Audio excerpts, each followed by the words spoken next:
ব্রিটেনে কারি শিল্পকে প্রাতিষ্ঠানিক রূপ দিয়েছে বাংলাদেশিরা। এটি এখন ব্রিটিশ বাংলাদেশিদের গর্ব করার মতো একটি শিল্প। বর্তমান সময়ে ব্রিটেনের 12,000 রেস্টুরেন্টের বেশিরভাগ রয়েছে বাংলাদেশিদের মালিকানায়। আর এই কাজের সাথে জড়িয়ে আছে প্রায় 90,000 লোকের কর্মসংস্থান। এই কারি শিল্প ব্রিটেনের অর্থনীতিতে প্রতি বছর প্রায় 3.5 বিলিয়ন পাউন্ডের যোগান দিয়ে থাকে। আর এই শিল্পের মূলে রয়েছে কারি শেফরা। শেফদের জীবন ও কর্ম নিয়ে এনটিভি ইউকের বিশেষ প্রামাণ্য অনুষ্ঠান chefs world.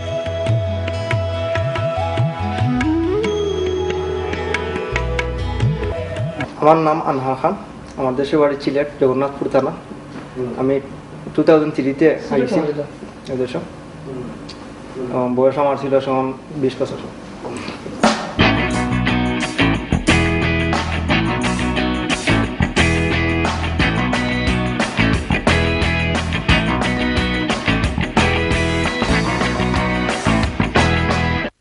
He very good cooking and he got good skill. It's definitely the place of choice. There's a lot of places I could go to in Amersham, but this is the one I come to out of choice. And he's very good.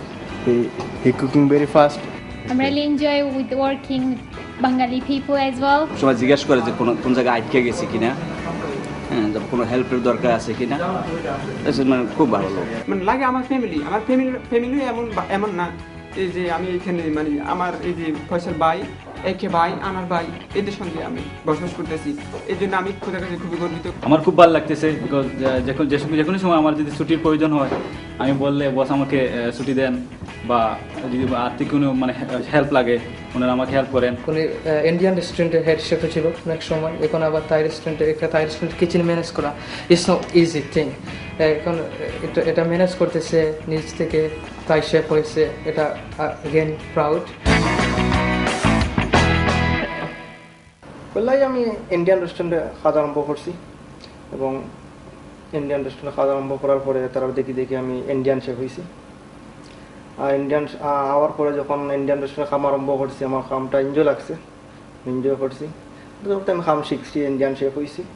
আর এখন আমি involve হয়েছি থাই রেস্টুরেন্টও, এবং এখন আমি খাম করলাম blue orchid আমেশাম, আমার নিজের রেস্টুরেন্ট।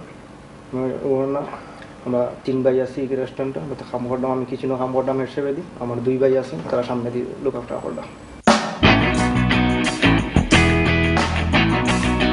আসলে আমি দেখা দেখি মানে আমরা তো অ্যাকচুয়ালি যে ইন্ডিয়ান রেস্টুরেন্টে খামে তোমার দেখা দেখি আমরা পয়লা তো দেশ থেকে আসার পরে সিঙ্গেদি কাজ করি, সেক্ষেত্রে আমিও করছি।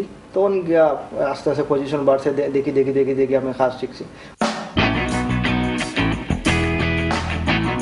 প্রথমে আমি কাজ করছি অক্সফোর্ড বা ডিমিংটন করছি, আমি কর্গীয় কাজ করছি। এখন ইন্ডিয়ান কাজ ছাড়ছি, এখন থাই আরম্ভ করছি আর কি। আসলে থাই ইন্ডিয়ান ডিফারেন্ট দুটোটা। ইন্ডিয়ান রেস্টুরেন্টটা স্পাইসি, আর থাই স্পাইসি না, একটু তারা ভেজিটেবল বেশি ইউজ করি আমরা।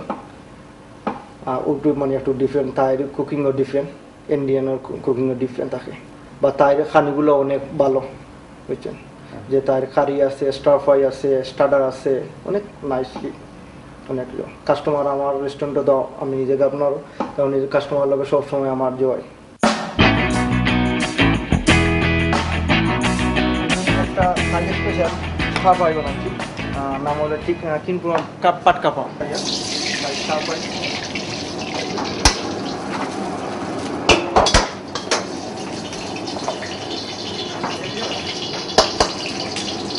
একটু গার্লিক দিচ্ছি, ওকে, দিলাম।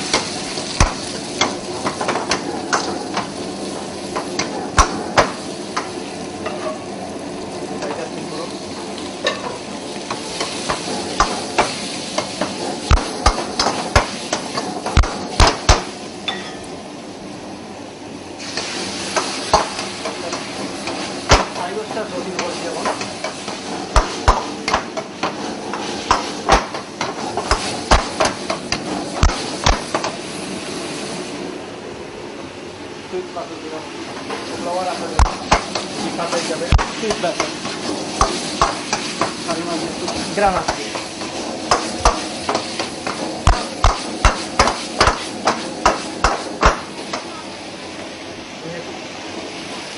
চিলি প্লেট দিলাম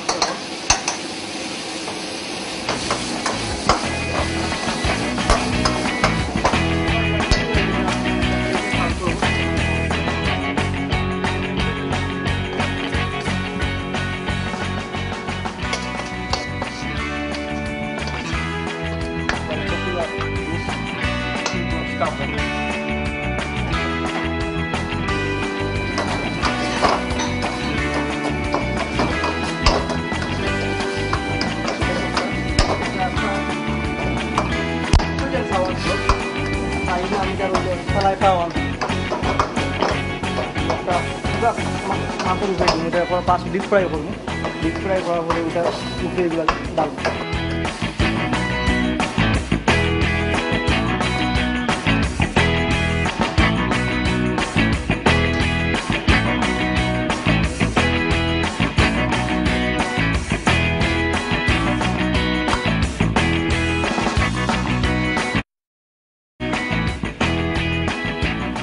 তো উনি আসলে হয়তো বাঙালি হইতে পারেন, বাট ওনার যে সার্ভিসটা এবং যে ফুড যে জিনিসটা ইয়ে করতেছেন উনি সম্পূর্ণ থাই স্টাইলে করতেছেন। He's a fantastic chef. I'm not just saying it, but we have been acknowledged by the Thai Select Award, which is awarded by the Thai Embassy in the United Kingdom. Pride of Thailand, which is again recognized from Thailand as well as the UK. He's fantastic. He's a younger brother of mine.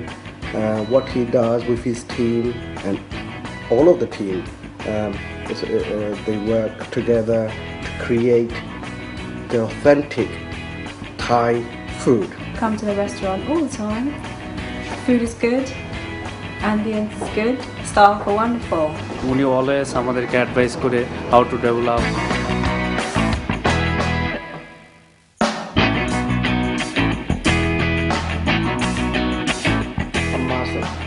আমরা এই দেশে আছি, আমরা side ভাই আছি, আমার আম্মা আছেন, আমার বোন দুজন আছেন, বাগনি আছে, আমি এখনো সাথে করিনি। তো অনেক খেলাধুলাও করছি, জো করছি, বাট স্কুল একবার পড়াইছি আমার এক বন্ধুর লোকে। কোথায় গেছিলেন? স্কুলে ক্লাস ছিল স্যারের, তখন এইটা ক্লাসটা আমরা জো হয় নাই, পড়া হয় নাই, তখন ক্লাসটা ফাঁকি দিয়ে আমরা বাজারে গেছিলাম। এটা মনে কিন্তু যে টিচারের ক্লাস ফাঁকি দিয়েছি ও টিচারে কিন্তু আমরা দেখে লিছি না আবার আইতে যাওয়া রাস্তা, কিন্তু বাদে আর আমরা কিছু জো করছি না, এখন মারছি না জো করছি না, বাট আমরা একদিনও ফাঁকি দিয়েছি, আর একদিন ফাঁকি দেওয়া আমরা আর কোনোদিন পাইছি না, আর আমরা কিছু জো করছি না। কিন্তু ও স্যার ওটাও বেশি জো লাগে কি যে আমরা যে স্যার ক্লাসটা ফাঁকি দিয়েছি ও স্যার আমরা কিন্তু রাস্তা পাই লিখছি।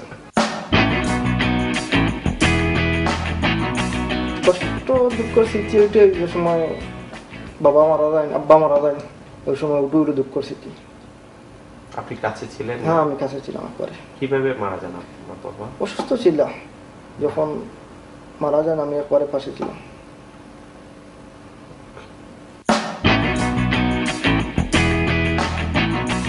মনে করেন সকালে কাজে নামি 11টার দিকে, কাজে নামার পর কিছু কাজ করি, যারা আছেন তারা কিছু কাজটা দেখাই দেই, কোনগুলো করা লাগবে কোনগুলো না, তখন কাস্টমার হলে কিছু সার্ভিস দিই, সামনে আসি, সামনে দেখি কি ওর না ওর ইয়ে। তখন লাঞ্চ ব্রেক একটা থাকে, লাঞ্চ ব্রেক থাকার পরে 2:30টার সময় আমরা রেস্টুরেন্ট ক্লোজ করি যাই, আবার 5টার সময় নামা লাগে। 5টার সময় নামিয়া কিছু কাম কাজ করলা, যেগুলা কাম দরকার আছে তারা স্টাফ আছেন তারা কিছু করাইলে, রেস্টুরেন্ট আবার 11টার সময় ক্লোজ, তখন আবার বাসায় চলে যাই। এই দেশের লাইফস্টাইলটা একটু অন্যরকম, যেমন চলাফেরা করতে কোনো জো হয় না, সন্ত্রাসীর ডর নাই, জোর ডর নাই, বা ব্যবসা বাণিজ্য করতে গেলে কোনো প্রবলেম হয় না। বাংলাদেশে মনে করেন ব্যবসা বাণিজ্য করতে গেলে একটু প্রবলেম হয়, কিছু সান্দা দিতে হয়, দিতে হয়, বা রাস্তাঘাটে পরিস্থিতি ভালো থাকে না, রাস্তাঘাট ভালো নাই, এইটাই এই ধরনের একটা জো থাকে আর কি। বাংলাদেশের গ্রামাঞ্চলটা খুব ভালো লাগে আসলে, সবার সাথে দেখা হইলো যে ওইগুলো গ্রামাঞ্চলে, টাউনে একটু অন্যরকম, অন্য স্টাইলের, গ্রামাঞ্চলে ভালো, নদী নালা খাল বিল সপ্তাহ আছে, এইগুলো একটু ভালো লাগে আর কি। সকল সময় যানজট মুক্ত, যানজট নাই। দেশে আসার বাদে 2বার দেশে গেছি, ভালো লাগছে, এনজয় করছি। দেশে কি সরাসরি গ্রামে গেছেন না অন্য কোথাও গেছেন? আমি সরাসরি একবার গ্রামে গেছি আর একবার টাউনে গেছি। লাস্ট টাইম যখন গেছি তখন টাউনে গেছি। দেশে গেলে কিন্তু আমার মোটরসাইকেলটা দৌড়াইতে খুব এনজয় করি, ভালো লাগে, খুব ভালো লাগে। আমি আসলে যতটুকু পারি আমি সাহায্য করি, গরিবের বাবা মসজিদ যতটুকু পারি আমি সাহায্য করি, বা আমি চেষ্টা করি যে আমার ফ্রেন্ডদের কাছ থেকে লইয়াও আমি গরিবের বারে হেল্প করতাম। না এইটাই ভালো, একজন যদি আপনি একবারে দিয়ে দেন আর একটা ব্যবসা বাণিজ্য যদি করতে পারে একবারে সে হয়ে গেল। আসলে আমি ফ্যামিলির সাথে সময় দিই আসলে, বা কোনো দরকার হলে ফ্রেন্ড বন্ধুর লোকে সময় দিই, আর বেশিরভাগ ফ্যামিলির সময় দিই। আম্মা আছেন এখন, ফ্যামিলির সময় দিই।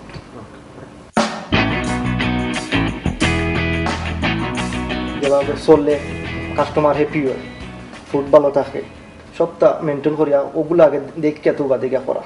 আজকে আমি এখনো দেখা দেখি করলাম বা পাশে আর একটা করলাম, বাদে 2 দিন বাদে বন্ধ করলাম, আসলে এটা নয়। আমার লোকে যারা 4 জনের কাজ করতেন আমি সবসময় তারা দেখাই দিই বা সবসময় করি, হেল্প করি, তারা আমি শিখাইবার চেষ্টা করি। আমার রেস্টুরেন্টে মনে করেন সামনেও আছেন, কিচেনে আছেন, স্টুডেন্ট আছেন, আমি তাদেরকে সুযোগ সুবিধা দিলাম, কলেজে যাইবার সুযোগ দিলাম, সবসময় আমি করতাম, কোনো জোর না। তারা যখন লেখাপড়া করার দেয় আসছে, আমি তারা যেদিন কলেজ থাকে সেদিন তাই অফ দিলাম। তারারে স্টাফ হিসাবে দেখি না, আমি ফ্রেন্ডলি তারারে দেখি সকল সময়। আপনারা আমার কথা অনেক সময় শুনছেন, টাইম দিয়েছেন, আপনারা থ্যাংক ইউ সকলরে। আর আমার দায় দোয়া করবা আমি যেন জীবনে কোনটা করতাম পারি এবং বিজনেসটারে আরও বেশি আগে নিতে পারি।